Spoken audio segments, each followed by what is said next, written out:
বিরতির পর স্বাগত। এবার করবুকের দিকে নজর রাখতেই হচ্ছে, কারণ করবুকে হঠাৎই অগ্নিসংযোগ দুটি বাড়িতে এবং সম্পূর্ণ আগুনে পুড়ে ভস্মীভূত হয়ে যায় দুটি বসত ঘর। ঘটনা করবুক মহকুমা অন্তর্গত করবুক ব্লকের অধীন পার্টিছড়ি এডিসি ভিলেজের রতনমণি পাড়া সুরঙ্গ চৌধুরীর দুটি বসত ঘর আগুনে পুড়ে ছাই হয়ে যায়। তবে ঘটনার খবর পেয়ে আজ মথার কর্মীরা, মথার যুবকেরা কিন্তু আজ যায় এবং এলাকায় তারা পরিদর্শন করেন কিভাবে আগুন লাগে এবং কতটা ক্ষয়ক্ষতি, সবটা বিষয় কিন্তু জানার চেষ্টা করে।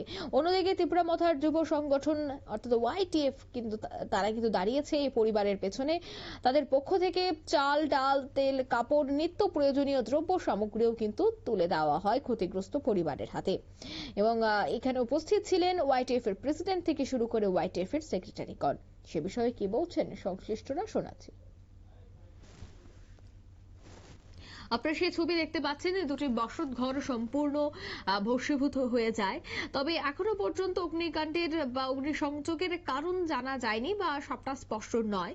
তবে এই পুরো ঘটনার খবর পাওয়া মাত্রই কিন্তু ত্রিপুরা মথার যারা কর্মী সমর্থকরা রয়েছে তারা কিন্তু এই ক্ষতিগ্রস্ত পরিবারের পাশে দাঁড়িয়ে সমস্ত সাহায্যের হাত তারা বাড়িয়ে দিয়েছে এবং আগামী দিনেও আর্থিক সাহায্য তারা করবে, এমনটাও কিন্তু তারা বলেছেন। নিয়ে নিচে মুহূর্তে ছোট্ট একটি বিজ্ঞাপন বিরতি।